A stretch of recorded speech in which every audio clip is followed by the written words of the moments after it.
믿음으로 구원받는 사람은 주님의 은혜에 보답하기 위해서 자기 몸을 어떻게 한다고요? 하나님이 기뻐하시고 거룩하신 산제사로 드려야 된다고 그랬습니다. 그런데 어디서부터 섬겨야 된다고 했습니까? 교회에서. 교회에서 섬깁니다. 교회가 왜 그러냐? 교회는 주님의 몸이고 또 우리가 그 교회 지체이기 때문에 사실 우리의 몸이기 때문입니다. 그런데 우리 예수님은 우리에게 뭐요? 다양한 은사를 줬다고 했습니다. 그 은사대로 겸손하게 서로 섬기고 봉사할 때 거기 바로 누구를 섬긴다고요? 바로 우리 주님을 섬기는 것이다. 제가 그렇게 말씀드려요. 기억나시죠? 말씀이. 예. 말씀을 잊어버리지 마세요. 자꾸 말씀을 머리에 하고 그 다음에 그렇게 살려고 노력하고. 오늘 이 시간에는 제가 교회 안에서 봉사하고 섬기는 사람이 반드시 알아야 될 기본적인 원리에 대해서 말씀드리려고 합니다. 우리가 봉사를 하는데 무조건 하는 게 아니거든요. 기본적인 원리 4가지를 말씀드리려고 합니다. 여러분, 운동장에 뛴다고 해가지고 다 경주가 되는 게 아닙니다. 반드시 경기 규칙이 있습니다. 규칙대로 할 때 그것이 올바른 경기가 되는 것처럼 경주가 되는 것처럼 우리도 교회 안에서 아침부터 봉사한다고 열심히 봉사한다고 해서 주님을 바로 섬기는 게 아닙니다. 반드시 우리가 교회 봉사할 때는 성경 말씀을 통해 가르쳐주신 규칙, 바로 성경의 원리대로 섬기고 봉사해야 바른 봉사를 하는 겁니다. 아멘? 무슨 말이겠죠? 자, 오늘 그 이야기를 좀 하겠습니다. 근데 현실적으로 우리가 교회를 보면요, 은혜가 넘쳐야 될 교회가 시험들이 참 많습니다. 어떤 교회는요, 사람의 힘으로 수습이 안 될 정도로 교회가 큰 시험을 받아가지고 교회가 갈라지는 역사들도 많이 일어납니다.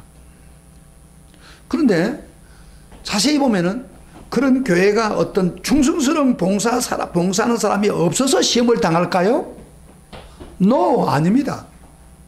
그게 많은 사람들이 봉사할 사람들이 많이 있습니다. 그런데도 불구하고 교회가 문제가 생긴 거예요. 시험을 당합니다. 이게 교회마다 수가 적고 많고 차이가 있을지 모르나 교회마다 재물을 드리고 시간을 드리고 전력을 다해서 열심히 봉사하는 사람들이 다 있기 마련입니다. 그런데 왜 교회가 시험을 당하고 어려움을 당합니까? 딱 한마디로 오늘 말씀 잘 드세요. 하나님이 가르쳐주신 원리대로 섬기고 봉사하지 않기 때문입니다. 뭐 때문에 그런다고요? 왜 교회가 어려움을 당한다고요? 봉사 안 해서가 아니라 뭐요? 하나님이 가르쳐주신 원리대로 섬기고 봉사하지 않기 때문입니다. 그래서 문제가 일어나는 거예요. 어떤 교회는 열심히 봉사하는 사람이 많이 있지만은 오래 믿던 사람들이 텃세가 있으면 텃세. 자, 여러분 설교 듣기 전에 소수씨 힘들지만 여기까지 멀리 왔는데 설교 제대로 듣고 은혜 받고 가세요. 텃세가 있어. 텃세. 오래 믿었다고. 그 텃세가 너무 강해가지고 교회가 부흥이 안 되는 거예요. 그 텃세가 너무 심하면 목사까지도 견디지 못해요. 그래서 목사가 떠나는 거예요. 좋은 목사들 와서 떠나는 거예요. 그리고요, 새 교인들은 와가지고 자기들이 눈에 들지 않는다고 막 텃세를 하니까 교회 정착을 못하는 교회가 됩니다. 그러니까 교회가 교인 수가 늘지 않고 교회가 문제가 생깁니다. 큰 교회도요, 그 텃세를 가지고 있는 교인들 때문에 교회가 세상에서 욕들을 먹고 있잖아요.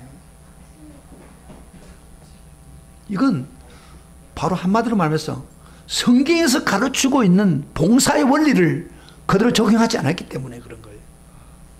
오늘 그 이야기를 성경에 하고 있는 거예요. 좀 잘 드세요. 오늘 말씀 굉장히 중요합니다. 저도요, 목회를 많이 해봤는데 제가 이 개포동에 와가지고 저 개포동에서 목회를 할 때 그때 교인들이 많이 왔어요. 꽉 차고 보이는데 기성교인들이 많이 왔단 말이에요.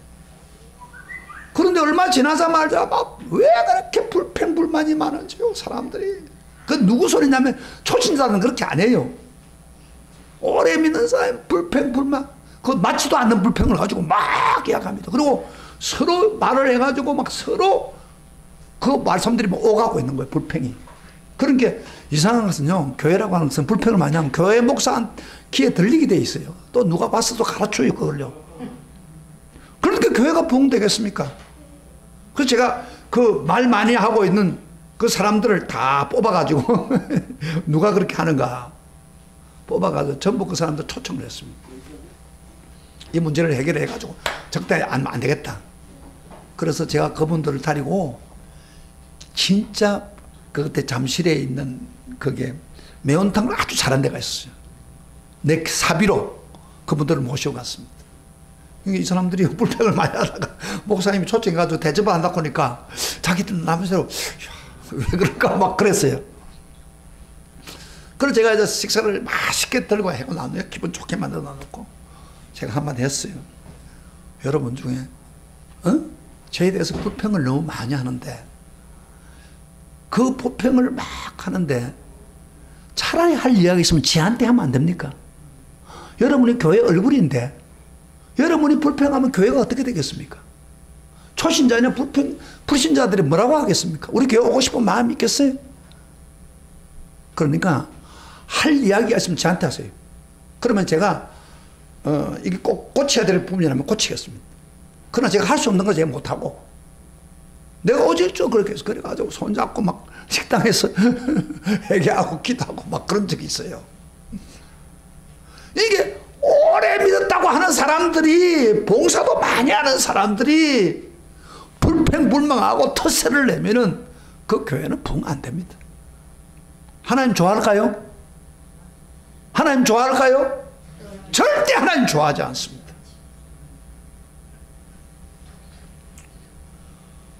그래서 우리가 성경에 가르쳐 있는 원리대로 봉사를 해도 봉사를 해야 된단 말이에요.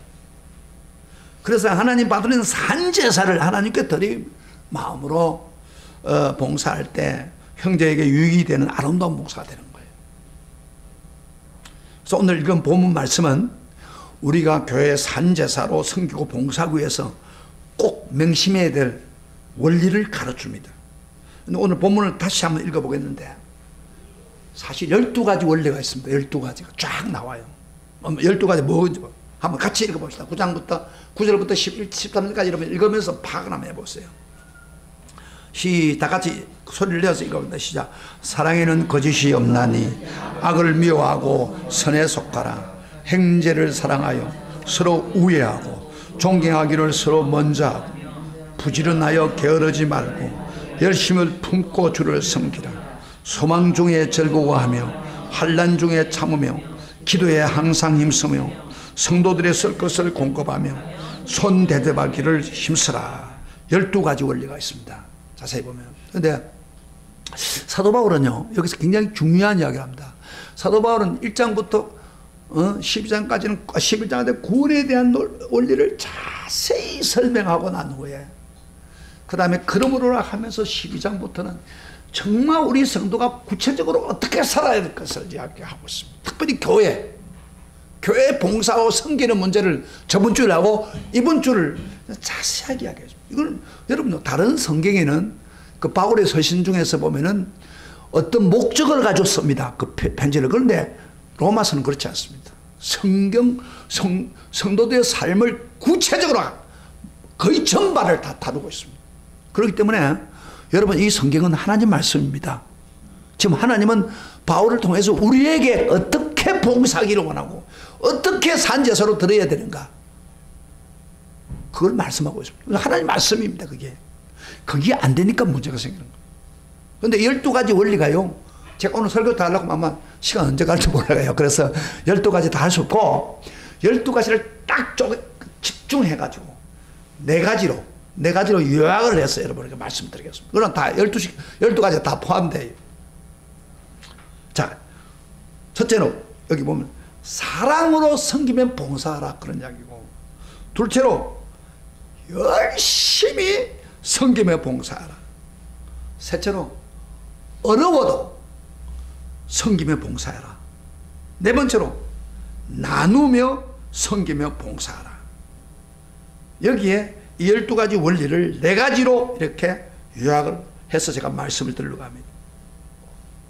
그래서 이 말씀을 여러분 읽으면서 우리 자신을 한번 되돌아보고 우리가 부족한 부분들, 오늘 성경 들 때 이 말씀 잘 안 듣는 사람은 그 사람 틀림없이 교회 가서 문제를 일으킬 수 있습니다. 나는 열심히 봉사하는데 원리가 틀린 거예요. 그래서 문제가 생깁니다. 그러니까 오늘 교회 분란을 안 시키고 교회를 제대로 섬기를 원하는 사람 눈 팍 들고 한번 들어보세요. 그리고 지금까지 내가 어떻게 봉사했는가를 한번 비교해가지고 고쳐야 돼. 그래서 오늘 기중도로 중요한 말씀. 자, 4가지인데 한번 정리를 하고 들어갑시다. 우선 첫째 뭐예요? 12가지 중에서 이거 4가지 나누면 뭐예요? 크게 사랑으로 섬기면 봉사하라. 그 다음 두 번째로 열심히 섬기면 봉사하라. 그 다음에 세 번째로 제가 이야기했죠. 뭐예요? 예? 어려운 가운데도 섬기면 봉사하라. 그 다음에 4번째로 나누며 섬기면 봉사. 머리 이거는 애워야 할 거 아니에요. 이거는 가지고 야 여기 어디 갔노 다 제대로 설교 들어. 여기 핵심은 가지고 있어야 돼요. 그래서 제가 이걸 4가지를 애우는 방법이 어떨까 하니까 사열, 언나, 사열 하나, 그런데 사열, 언나, 이렇게 하면은 애워지죠. 사열, 언나, 뭐요? 사랑으로. 그 다음에 열심히. 언나, 어려워도 하고. 그 다음에 예, 나누면서. 언나, 그 사투리로. 사열 하나, 그 군인들 지나갈 때 사열 하나, 그를 사투리 이야기하면 사열 하나 이러잖아요. 그렇게 아직 첫 어모를 여러분 요것만 머리도 애워도 아주 중요한 겁니다. 사열 뭐요? 언나.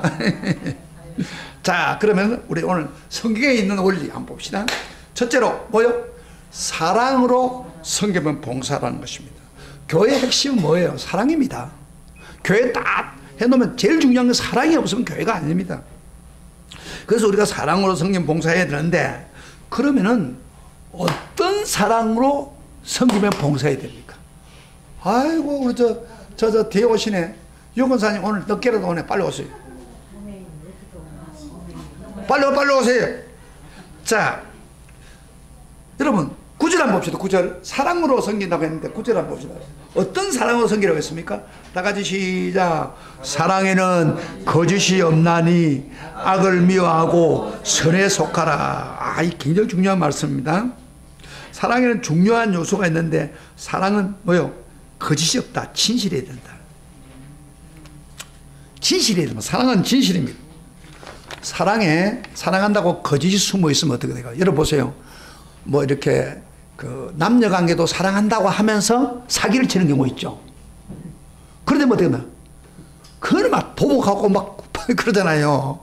그러니까 사랑에 거짓이 있으면 안 돼요. 말로 사랑한다고 해서 다른 짓 하고 있으면 안 돼, 이 말이야. 하나님 사랑도 마찬가지예요. 사랑은 연극같이 하면 안 돼요. 진실이에요. 근데 여러분 혹시 이런 사랑 들어본 적 있으면 선반 사랑. 선반 사랑이 뭐냐면 선반에 뭐 귀한 거를 얹어놨는데 그걸 어떻게 내 것으로 만들기 위해서 막 아양을 떨고 마음에 없는 사랑을 표현하는 거. 그걸 선반 사랑이라고 그래요. 내가 눈에 드는 것을 어떻게 해서 손에 넣겠다는 얄팍한 계산을 가지고 사랑하는 걸 선반 사랑이라고 합니다.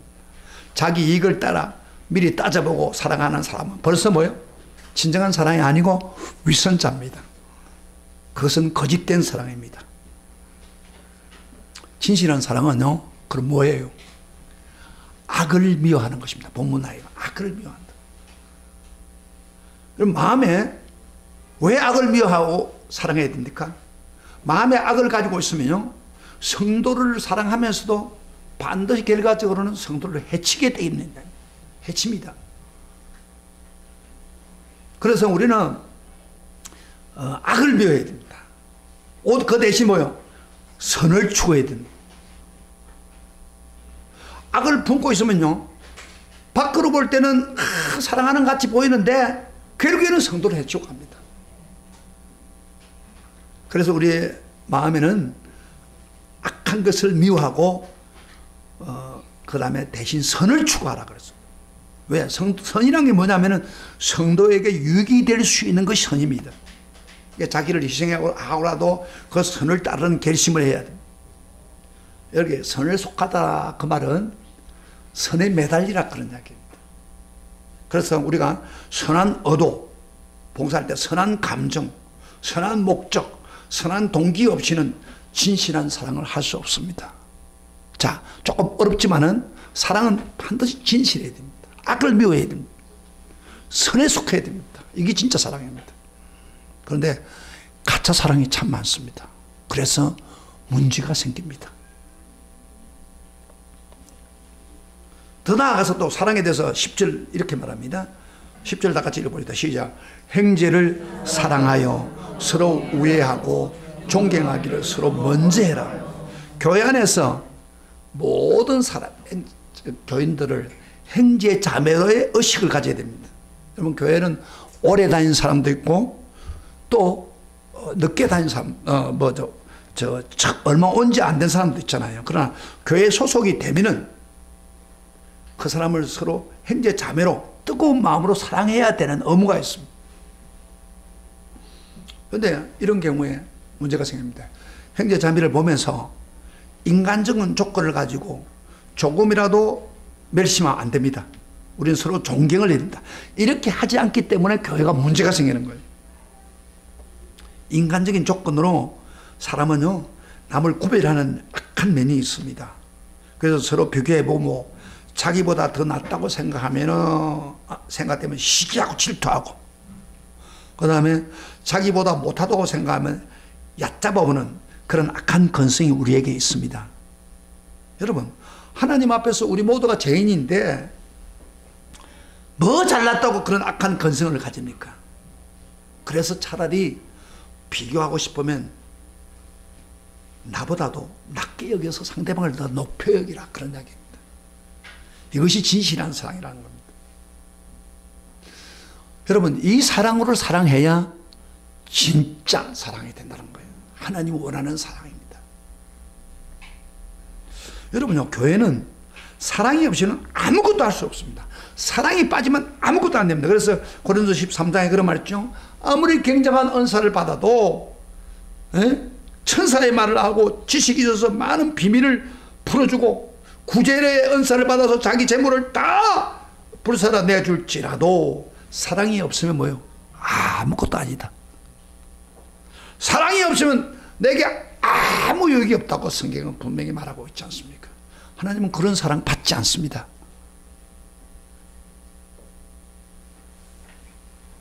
여러분, 사랑은요, 우리 주님이 주신 새 계명입니다. 그래서 요한복음 13장 44절에 이런 말씀, 34절에 이런 말씀이 있습니다. 새 계명을 너에게 주노니, 예수님 직접 말씀입니다.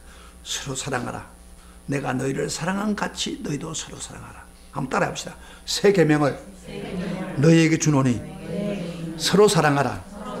내가 너희를 사랑한 같이 너희도 서로 사랑하라. 이런 건 외워야죠. 새 계명. 그런데 이 새 계명인데, 그럼 옛 계명이 뭡니까? 옛 계명. 어떤 번조사가 와서 제일 큰 계명이 뭡니까 물었을 때 예수님이 마음을 다하고 뜻을 다하여 주여 사랑하라. 그 다음에 내 이웃을 내 몸같이 사랑. 사람 관계를 이야기할 때는 내 이웃을 내 몸같이 사랑하라. 이것이 옛 계명입니다. 그러면 이 옛 계명과 새 계명의 차이점은 뭡니까? 옛 계명은 내 이웃을 내 몸같이 사랑하라. 사람은 내 몸을 사랑하는 게 본성입니다.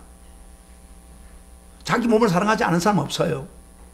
그런데 그런 것처럼 이웃을 사랑하라 그 말이에요. 그러니까 세상 사람들 다 그렇게 사랑 못해도 교회에 나오는 성도들을 그렇게 사랑해라, 그런 이야기예요. 이게 어떤 면에서 본능적인 사랑입니다. 그러나 새 계명은 한 걸음 더 나아가서 내가 너희를 사랑하지 너희를 서로 사랑하라 했으니까 새 계명의 뿌리는 본능적이 아니고 주님의 사랑에 있습니다. 주님이 내가 너를 사랑한 같이 너희도 사랑하라. 주님의 사랑의 뿌리를 받고 있습니다. 예수 믿고 하나님 자녀 되었다면 우리는 예수님이 우리를 사랑해서 십자가에 죽으시며 모든 걸 희생한 것처럼 그런 사랑으로 이웃을 사랑하라는 것입니다. 이것이 뭐예요? 아가페적인 사랑입니다. 아가페적인 사랑으로 사랑하라. 저 사람이 나한테 잘해주니까 내가 사랑하는 그게 아니고, 그건 세상 사람도 할 수 있어요. 예수님이 나를 사랑하기 때문에 무조건 사람을 사랑하는 것입니다. 여러분, 이 계명은, 이 세 계명은 우리가 진짜 가슴을 열어놓으면 세 계명을 행합니까? 잘 안 합니다. 가슴이 찔립니다. 부담감이 갑니다. 솔직하게. 그 우리가 연약해서 주의 명령 순종하기 쉽지 않습니다. 그러나 이것은 주님이 우리에게 주시기 때문에 반드시 기억하고 순종해야 됩니다. 나를 사랑하지, 주님이 나를 사랑하지 사랑하는 아가페 사원, 이 차원 높은 사랑을 잊어서는 안 됩니다. 그래서 우리는 이 주님이 우리에게 사랑한 세 계명의 사랑을 가지고 사랑을 뿌리를 둬야 된다는 겁니다. 그렇게 사랑하기를 주여 여러분 축복합니다. 그러니까 그 사람은 사람을 조건 안 봅니다. 아, 예수님이 나를 사랑했는데 내가 감개해서 그 사람 사랑해. 당연한 거지. 이렇게 사랑해야 돼.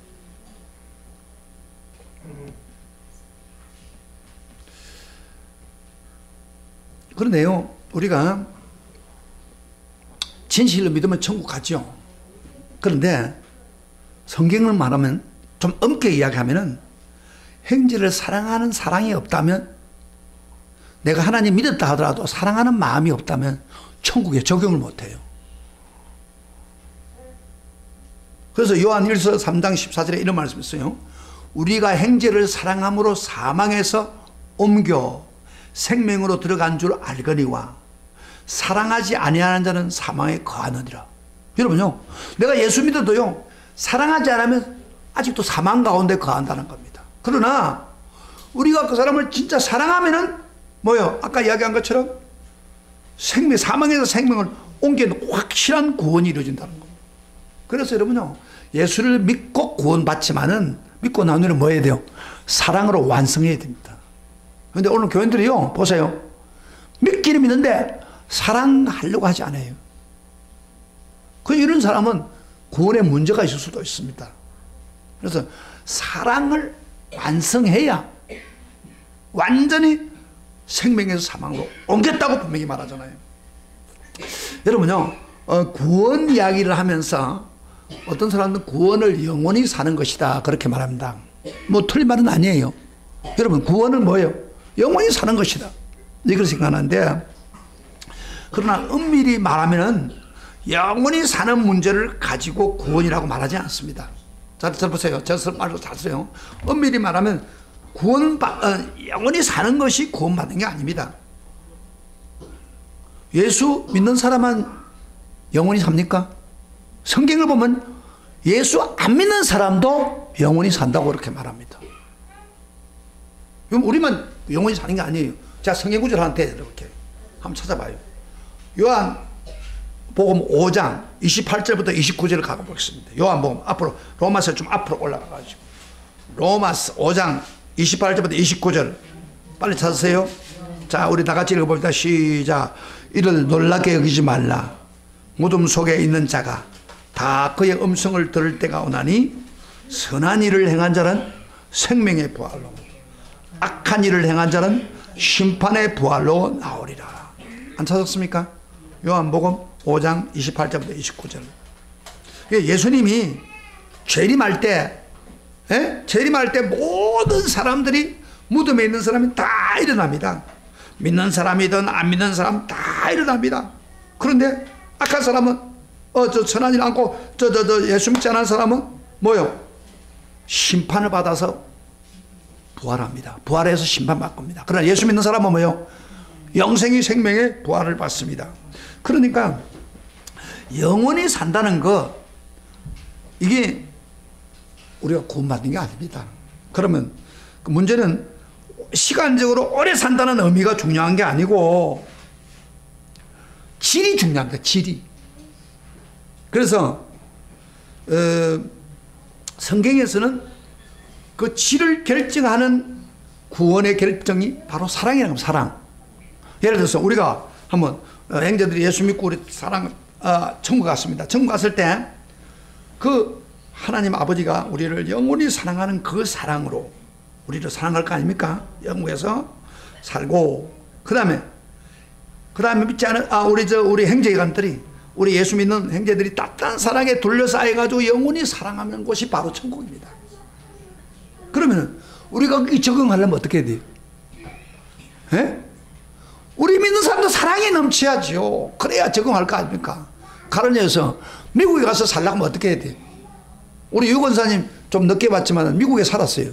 근데 왜 저분이 한 7년 있다가 딸하고 같이 안 살고 오느냐? 말이 안 돼요, 말이.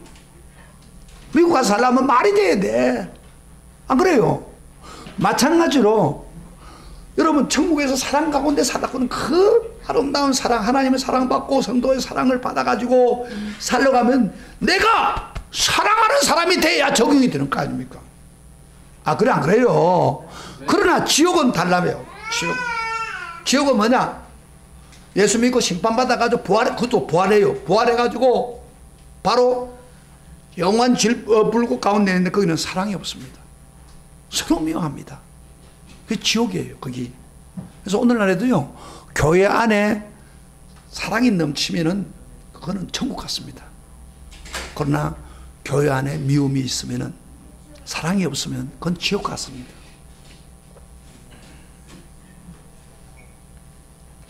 그래서 우리는 우리가 구원 받을 때 반드시 이 사랑, 신실한 사랑, 그리고 악을 미워하는 사랑, 이게 우리에게 있어야 됩니다. 여러분 한번 자기를 한번 물어봅시다. 나에게 진실한 사랑이 있습니까? 나는 정말 악을 미워하고 선에 속한 사랑이 있습니까? 나에게 혹시 남에게 멸시하는 사랑이 없는가요? 진짜 구원받은 사람은 당신 구원받았으니까 그 증거를 보여보시오 하면은 우리는 이렇게 대답해요. 나 예수님 믿지만은 나는 형제를 진실히 사랑합니다. 이 교회를 진실히 사랑합니다. 이런 대답을 할 수 없다면은 그 사람은 진짜 구원받은 사람에게 할 수 없습니다. 자, 옆에 있는 사람, 우리 아까 뭐요? 성도라고 했죠? 예? 옆을 향해서 주의 사랑으로 진실히 사랑합니다. 한번 고백해 보세요. 주의 사랑으로 진실히 사랑합니다. 거짓 없이 사랑합니다. 쳐다보고 와서 쳐다보고 사랑합니다. 그래서 제가 교회는 첫째 뭐라고 했어요? 이게 제일 중요하기 때문에 좀 오래 간 거예요. 성경에도 두 줄을 이야기하잖아요. 바로 진실한 사랑으로 섬기며 봉사해야 된다. 이 가장 중요해요. 사실 이 원리만 제대로 지키면 교회 문제는 거의 대부분이 해결됩니다. 여기서부터 문제가 있어요. 그렇죠? 교회 오래 다닌 사람들 아시죠? 이 사랑의 문제가 생기면 교회는 아무리 아름답게 만들어도 안 됩니다. 그 다음에 두 번째로 뭐예요? 무슨 사랑? 열심을 다해 사랑하라. 우리 11절 같이 읽어봅시다. 시작. 11절 시작. 부지런하여 게으르지 말고 열심을 품고 주를 섬기라. 여기 열심을 품으라는 말은요, 원어 성경에 보면은 가슴에 불이 타서 그런 이야기예요. 가슴에 불이 타서. 성령이 충만해서 가슴에 불을 타서라는 의미가 있습니다. 그래서 어떤 사람들은 그리스도인들은 뭐냐? 한마디로 말한다면 그 속에 불을 가진 사람이다. 그렇게 말할 정도입니다. 그게 성도예요. 뜨거운 성령의 은혜를 받은 사람이 교회예요. 그러니까 교회를 미지껏 다니는 사람이 갑작스럽게 열심을 다하잖아요. 그건 바로 성령의 불이 붙은 거예요. 그런데 어떤 성도는 한때 뜨거웠는데 지금은 식어버렸어. 그건 성령의 은혜가 식어버린 거예요. 그래서요, 기독교는 신앙과 열심을 떼어놓을 수가 없습니다.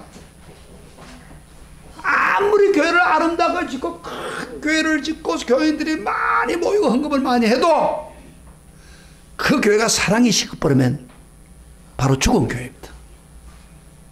예수님이 라오디가 교회, 요한계시록에 할 때 라오디가 교회 보고 뭐라고 했습니까? 내가 내 행위를 아오노니 내가 차지도 아니하고 뜨겁지도 아니하도다. 내가 차든지 뜨겁든지 하기를 원하노라. 내가 이같이 미지근하여 뜨겁지도 아니하고 차지도 아니하니 내 입에서 너를 토하여 버리리라. 저는 절대 주님은요, 열심이 없는 교회 용납하지 않습니다. 바로 그래서 우리가 예배 드릴 때 열정이 있는 찬송을 부려야 되고, 열정이 없는 기도 싫어합니다. 열정이 없는 예배 주님은 원하지 않습니다. 열심히 봉사하지 않은 사람은 주님께 가까이 올 필요가 없는 것입니다. 열심히 없는 성도를 어떻게 한다고요? 주님은 구역질에 나여서 토한다는 거예요. 이거 얼마나 충격적인 이야기입니까? 자, 여러분 보세요. 열심히 없이 교회 다니는 두말을 뚱하고, 교회 앉아있어도 열정이 없어요. 말씀 듣는 열정도 없어. 제발 왔다 갔다. 그러면요, 주님이 토해버리고 싶다는 거예요. 기가 막힌 이야기 아니에요. 그거는 지금도 유용합니다. 지금도 설교를 들으면서 열심히 들으려고 생각하지 않고 막 한단 말이에요. 예수님 말씀에 지금 그거. 그래서 우리는 참 열심을 다해서 우리가 하나님을 섬겨야 됩니다. 그런데 열심이 없는 이유 중에 하나가, 교회 안에 어떤 사람은 열심히 선교 봉사하는 사람하고 싫어하는 사람이 있습니다. 소위 좀 유식하다고 하는 사람. 그러면서 이 사람을 열심히 있는 사람하고 뭐라 하는지 알아요? 광신자 티 내지 말라고 은근히 업신여깁니다. 나처럼 적당히 믿고 신사적으로 믿어야지. 그렇게 하면서 자랑합니다. 그런 사람은 예수님 마음이 어떻다고요? 토하고 싶은 사람이라는 거예요. 어쨌든 신앙은 열심히 해서 열정이 불이 타야 돼. 열정에 불이 타시기를 주의 이름으로 축복합니다. 축복합니다. 성령의 불이 타는데 어떻게 열정이 없습니까?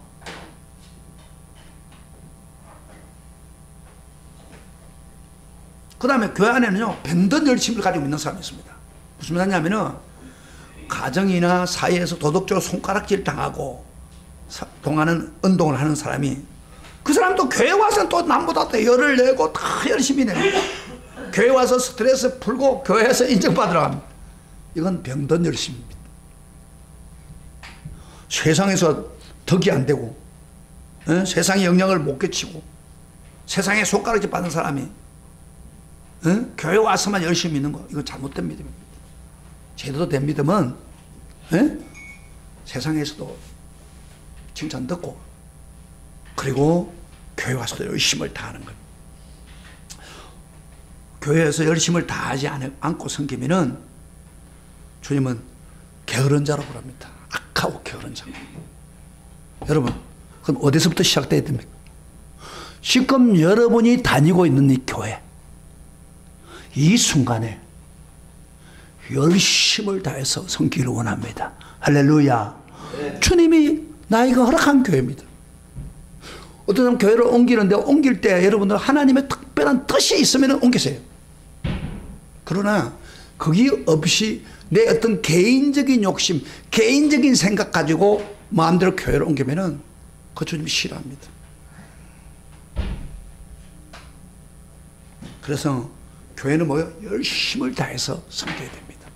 열심을 불이 타기를 주의 이름으로 축복합니다. 네. 좀 희미하게 믿는 사람들 좀 정신 좀 차리세요. 열심히 믿고 섬겨요. 그럴 때 더 은혜를 주십니다. 그 다음에 세 번째로, 자, 참된 사랑을 가지고 섬기고 봉사하고, 그 다음에 열심을 다해 섬기고, 세 번째로 어려울 때도 섬겨야 됩니다. 자, 12절 보겠습니다. 자, 12절. 자, 하나하나 풀어주잖아요. 시작. 소망 중에 즐거워하며 환난 중에 참으며 기도해야 항상 힘쓰며. 이 구절은요, 이 성도가 어떤 때입니까? 환난 중에 어려움을 당할 때를 이야기합니다. 나 환난 중에 그런데도 참고 인내하고, 그 다음에 환난 가운데 오히려 소망을 가지고 즐거워하고, 그 다음에 환난이 올 때 가장 하나님의 도움이 필요할 때 열심으로 항상 기도에 힘쓰라, 이런 이야기입니다. 그 말은 무슨 이야기입니까? 한마디로 말하면 환난이 와도 하나님의 섬기고 그리고 봉사라는 겁니다. 여러분, 우리가 교회 신앙생활하고 형제자매를 봉사하고 주를 위해 뛰면 얼마나 아름다운지 모릅니다. 여러분, 봉사하면은 주님이 제일 먼저 우리에게 주는 게 평안합니다. 마음이. 주님의 제대로 봉사하면 마음이 평안하고 저절로 주어지는 거예요. 그게. 그 다음에 또 하나님이 내가 어려움이 있을 때 도와주고 행통하고 그렇게 되는 거 당연히 일어납니다. 그래서 교회 봉사 잘하는 사람 복 받는 거예요. 그러나 그럼에도 불구하고 우리 가정에 다 그대로 이루어진 건 아닙니다. 때로는 봉사하다가 육체의 건강을 상할 수도 있고 가정에 우환이 오실 때도 있고 또 남에게 예수자입니다 욕을 받을 수도 있습니다. 이렇게 되면 주의 일을 열심히 봉사하기가 굉장히 어려워질 때도 있습니다. 그런데 주님은 바울을 통해서 우리에게 무엇 말합니까? 그럴 때일수록 기뻐하고 봉사하고 인내하면서 봉사하고 안 되면 기도에 힘쓰면서 봉사하라는 것입니다. 교회를 섬기면 봉사하는 것을 멈추지 말라는 겁니다. 환난을 핑계대면서 주님을 섬기고 봉사하는 것을 중단하지 말라는 겁니다. 특히 이럴 때는요, 이럴 때는 우리 주님이 열심하게 항상 기도하고 그걸 극복하면 극복하는 힘을 줍니다. 여러분요, 자기가 어려울 때, 내가 지금 봉사하기 힘든데, 그때 하나님 기도하고요, 나가면 하나님이 힘 주셔서 그 어려움을 극복하도록 도와줍니다. 제 경험에 의하면요, 어려우면 어려울수록 내가 주님의 봉사를 하겠다고 하는 그런 마음을 가지고 나가면 그 어려움은 극복하는 길을 줍니다. 할렐루야. 그리고 힘을 줍니다. 아멘. 이거 체험하는 거예요. 저도요, 교회 하다가 너무 힘들어가지고, 제가 몇 번 이야기했지만은, 교인들이 건사들이나 또, 핵심 맥마들 다 나가버렸어요. 맥이 쫙 빠지는 거예요. 그래서 내가 이런 말까지 심지어, 하나님, 나 이제 개척 그만하랍니다. 난 시골에 가서, 저먼 데 가서, 시골에 조그마한 교회 가서, 거기서 공기 마시면서 하든지, 아니면 뭐, 하나님 그런 길이 없으면 그만 목회 간두겠습니다. 어떻게 그러죠? 그런데 이제 겁이 나요. 하나님 불렀는데 하나님의 허락이 분명히 떨어지지 않으면 못한단 말이에요. 그래서 제가 저녁마다 계속해서 새벽도 기도하고 시작하면서 기도하니까 하나님이 이렇게 이야기하더라고요.